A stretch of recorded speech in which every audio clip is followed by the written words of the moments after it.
She came in wearing a simple uniform, tired eyes, kind smile, just hoping to buy a used car for her mother. But the moment she walked through those dealership doors, the laughter started. The white salesman whispered, smirked, and tossed glances at her worn-out shoes.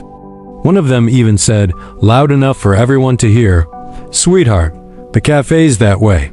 We don't need coffee right now." The room burst into quiet snickers. She froze, humiliated, heart pounding, but she said nothing. Just one soft smile before she turned away. What they didn't know was who she really was. That waitress they mocked had built an empire from nothing, and the next day she'd be back, not to buy a car, but to buy them all out. Before the laughter, before the humiliation, there was Aaliyah, a 29-year-old black woman who worked double shifts at a small diner off Route 67. Her apron always smelled faintly of coffee and maple syrup, and her smile was the kind that hid exhaustion behind hope. Every tip she earned, every hour she stayed late, it all went into one dream: to buy her mother a car. Her mom, once a nurse, had been struggling to get to her appointments after an accident left her unable to drive long distances. Aaliyah wanted to change that, quietly, humbly. Most nights, after wiping down the last table, she'd stare out at the road, watching sleek cars pass by. She didn't envy them, she just wanted something reliable. Something that meant her mother wouldn't have to wait for buses that never came. So, on a crisp Monday morning, Aaliyah took a deep breath and decided it was time. She had saved enough. It wasn't much, but it was something. She dressed neatly. Beige blouse, dark slacks, hair pulled back, and walked into Landon Motors, one of the biggest car dealerships in town. The place gleamed with polished floors and men in suits laughing around the newest models. She held her purse tightly, nerves tingling. She didn't notice the glances at first, the ones that slid up and down, judging, calculating. All she saw were the cars, the kind she'd only ever served coffee to their owners before. She smiled, approaching a salesman who was adjusting his tie by a silver SUV. "Excuse me," she said softly. "I'm looking for something affordable, maybe used," but he didn't even let her finish.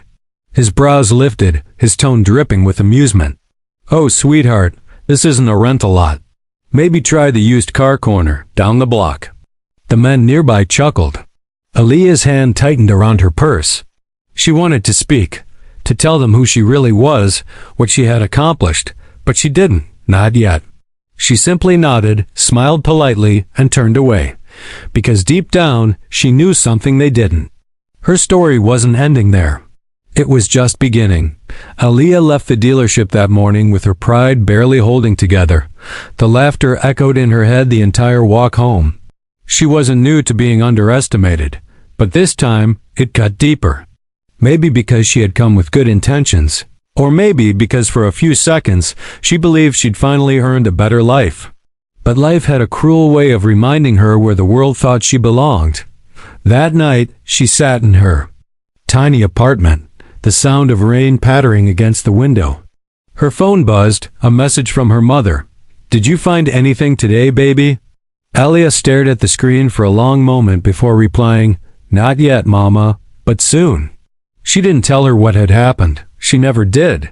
Her mother had endured enough. The stares, the whispers, the silence that followed when people realized she raised Aaliyah alone. They didn't need more heartbreak. But something changed in Aaliyah that night. The humiliation had lit a fuse. She wasn't just going to buy a car anymore. She was going to make sure that no one like her would ever be treated that way again. What those men didn't know was that Aaliyah wasn't just a waitress. Before working at the diner, she had spent years building an online logistics business quietly under her name, one that had recently been acquired by a major transport firm for millions. She had chosen to keep her wealth quiet, preferring humility over headlines. But sometimes, silence gave people permission to underestimate you. And Aaliyah had decided she'd had enough of that. The next morning, she made a few phone calls. One to her lawyer, another to her financial advisor, and a third, the most important one, to the real estate agent who had been contacting her about a new commercial property. That property? The same dealership that had humiliated her. It turned out Landon Motors was drowning in debt. The owner was looking for a quick sale, desperate even. Alia barely blinked. Within hours, the papers were in motion. She didn't need to bargain. She didn't need to announce anything. She just signed the deal quietly and wired the funds. That night, while the dealership crew was laughing over beers, still mocking the black waitress who thought she could afford a car, their world was already changing. The next morning, as sunlight broke across the glass walls of Landon Motors, Alia's car pulled into the lot. She wasn't in her waitress uniform this time. She wore a crisp black suit, her hair in a sleek bun, and a quiet determination in her eyes. Inside, the same salesmen were setting up for the day, laughter echoing as they sipped coffee. When she walked through the doors, their grins faltered. One of them muttered under his breath, "Oh, it's her again." But this time, she didn't head toward the cars. She walked straight to the manager's office. Within minutes, voices were raised, confusion, disbelief, then silence. The employees looked on, whispering as the truth sank in. Alia wasn't there to buy a car. She was there to take ownership of the entire place. By noon, the paperwork was finalized. The keys, the same ones they had mocked her for not being able to afford, were now hers. The waitress they had laughed at was now signing their paychecks. Still, Alia didn't gloat. She didn't raise her voice or demand an apology. She simply walked across the shiny dealership floor, the same one where she'd been humiliated just 24 hours earlier, and said to the stunned employees, "Let's begin a new chapter. One where everyone gets treated with respect." The room stayed silent. The same silence that once humiliated her now filled the air with awe, and as she turned to leave for her first official meeting as the new owner, one of the men who had laughed at her whispered under his breath, "She really owns this place?" Yes, she did. And she owned her power, too. By noon that same day, the dealership staff had gathered in the glass-walled showroom, whispering nervously, glancing at each other as the reality began to sink in. Their laughter was gone, replaced by tension that hung heavy in the air. The man who had mocked Alia the loudest, a middle-aged salesman named Rick, stood frozen behind his desk, watching her in disbelief. Alia stood at the center of the room, poised and calm, the kind of calm that came from quiet strength. She wasn't there to humiliate anyone, but to make sure they remembered what dignity looked like. The dealership's previous owner stepped forward, pale and uneasy. "Staff," he began hesitantly, "I'd like you all to meet the new majority owner of Landon Motors, Ms. Alia Carter." A silence followed that could have shattered glass. The same men who'd smirked and laughed the day before now stood speechless. A few shifted uncomfortably. One muttered an apology under his breath, but it was too late. The moment had already spoken for itself. Alia didn't need to raise her voice. Her presence said everything. She looked around the room, the polished cars, the white tile floors, the same space that had once made her feel small. Now it belonged to her.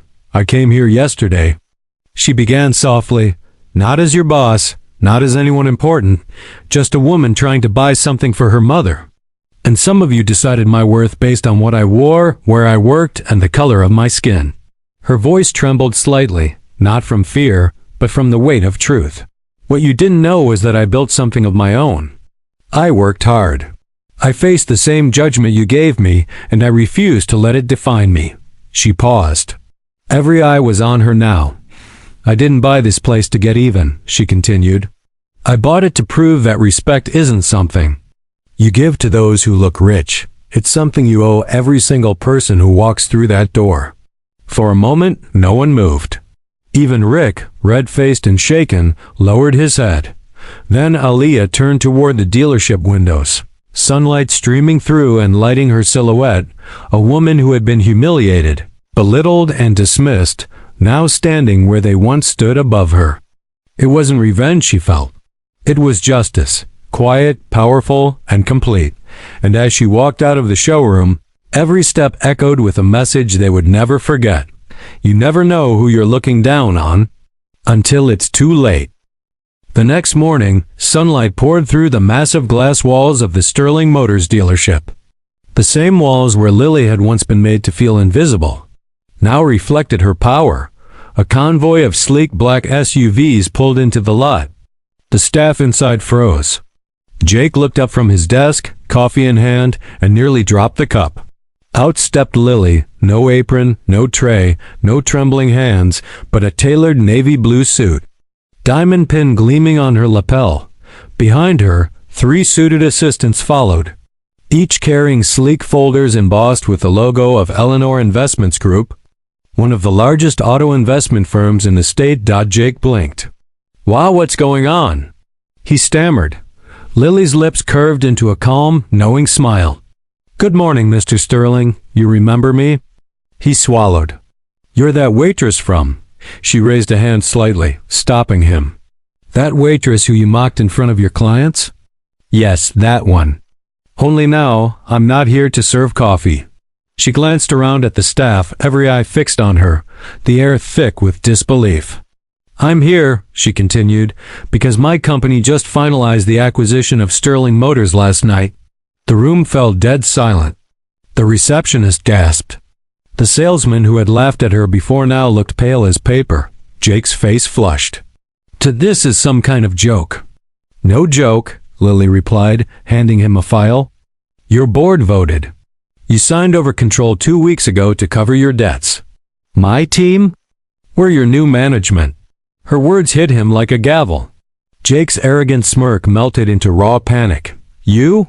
You can't just walk in here and—" "I can," she said calmly. "Because I own it now." The same spot where he once stood towering over her, now she stood taller.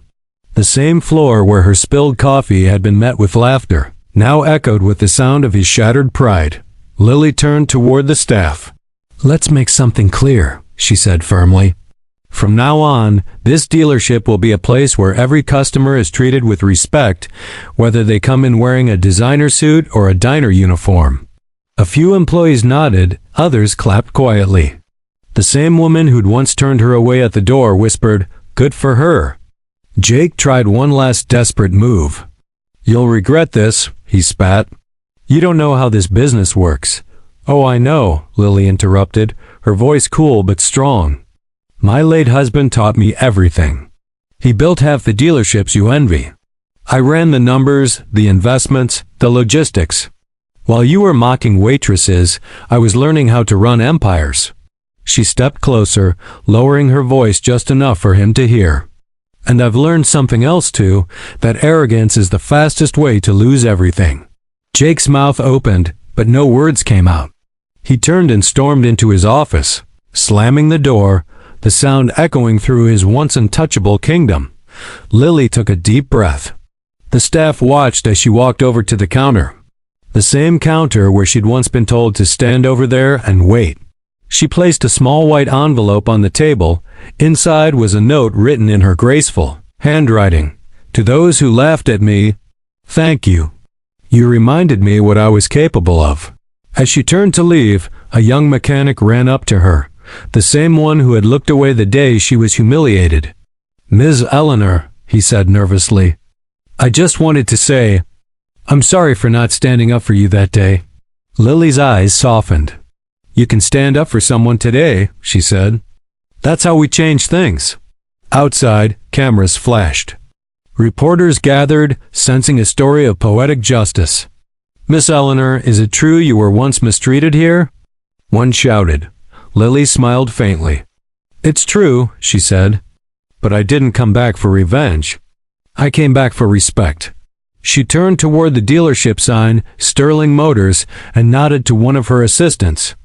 Moments later, a crane began removing the old letters, replacing them with new ones, Eleanor Auto Group.